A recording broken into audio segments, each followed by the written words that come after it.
कार्यकर्त्यांनी हे केला, पाठिंबा दिला आणि कार्यकर्त्यांनी उचलून धरलं.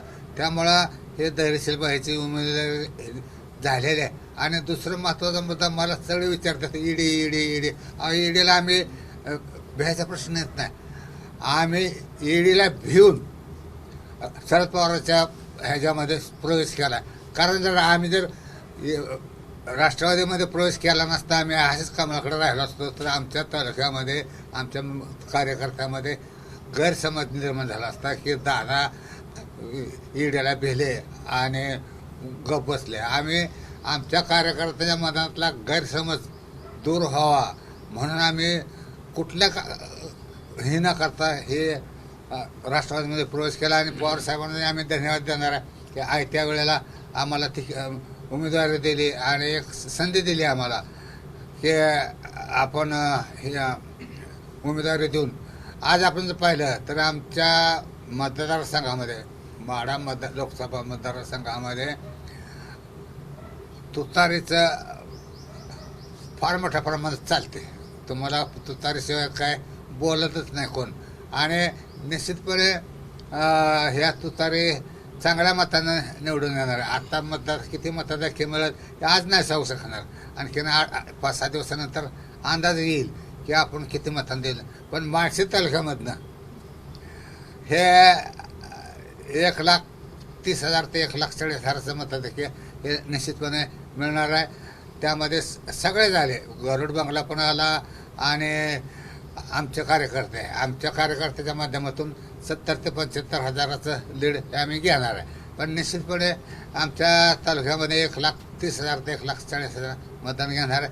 पवारसाहेबांचा जो विश्वास दादांच्यावर आहे, दादांचा जो विश्वास पवारसाहेबांचा आहे, त्याची फलश्रुती आज आम्हाला परत मिळते.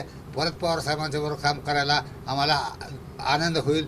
आत्तापर्यंत आमच्या ह्या राजकीय वाटचालीमध्ये मान्य पवारसाहेबांनी दादांना फार मोठं सहकार्य केलेलं आहे आणि आता हेतून पुढे त्यांच्याबरोबर काम करायला निश्चितपणे आनंद होईल. पवार शिंदे मोहिते एकत्र आल्यानंतर पश्चिम महाराष्ट्रातल्या पवार शिंदे आणि मोहिते पाटील एकत्र आल्यानंतर पश्चिम महाराष्ट्रातल्या किती मतदारसंघावर प्रभाव पडू शकतो? सोलापूर, माढा, उस्मानाबाद, बारामती आणि शिरूर ह्या 5-6 मतदारसंघाने पश्चिम महाराष्ट्र बहुतेक 16 मतदारसंघांवर परिणाम होईल असं मला वाटतं. मी काय एवढा मोठा कार्यकर्ता नाही, परंतु एक जनमानस हे पाहिल्यानंतर मला वाटतं की महाराष्ट्रामध्ये ह्या सगळ्या महायुतीला पवारसाहेब असतील, काँग्रेस असेल किंवा शिवसेना उभाठा ह्यांना चांगलं BJP-पेक्षा जास्त जागा मिळतील लोकसभेमध्ये असं मला वाटतं. तर शहरातलं मला माहीत नाही, शहरातल्या मतदाराचं काय माहीत नाही, पण ग्रामीण भागामध्ये येणाऱ्या निवडणुकीमध्ये ह्या युतीला चांगलं मतदान होईल, चांगले उमेदवार येतील असं मला वाटतं. भैयासाहेबांसोबत आज कोण कोण प्रवेश करणार आहे राष्ट्रवादीमध्ये? भैयासाहेबाबरोबर राष्ट्रवादीमध्ये आमचे सगळे कार्यकर्ते प्रवेश करणार आहेत. प्रमुख काही नाव आहेत? प्रमुख असेल की मदनदादा आहेत, अर्जुनदादा आहे, परत संग्रामांना आहे, त्याचप्रमाणे बाबा आहे. हे आमच्या घरातली सगळी मंदिर करणार आहे. मी नाही प्रवेश करणार, मला पक्ष एकच आहे, दादा. दादा कधी प्रवेश करणार? दादा आपले कधी प्रवेश करणार? दादा हे पवारसाहेबांची अकलूजला सभा होणार आहे, मोठी सभा होणार आहे, त्या सभेत दादा प्रवेश करणार. आज पवारसाहेब तेवढ्यासाठी झालेत ना भेटायला दादांना? नाही, आता काय माझी दादांची भेट नाही 2-3 दिवसात, त्यामुळे मला काय सांगता येणार नाही. पण भाजप आमदार रणजितसिंह मोहिते पाटील अकलूज मध्येच आहेत, ते बरोबर असणार आहेत आपल्या? रणजितसिंह मोहिते पाटील आपल्या सोबत येणार आहेत का? नाही, मला आम्ही रणजितदादाला सांगितलंय की तू उपमंत्री ह्याचा भक्त आहेस आणि तू काय BJP सोडू नको, तुझ्या मनावरच्या विरोधात काय करू नकोस.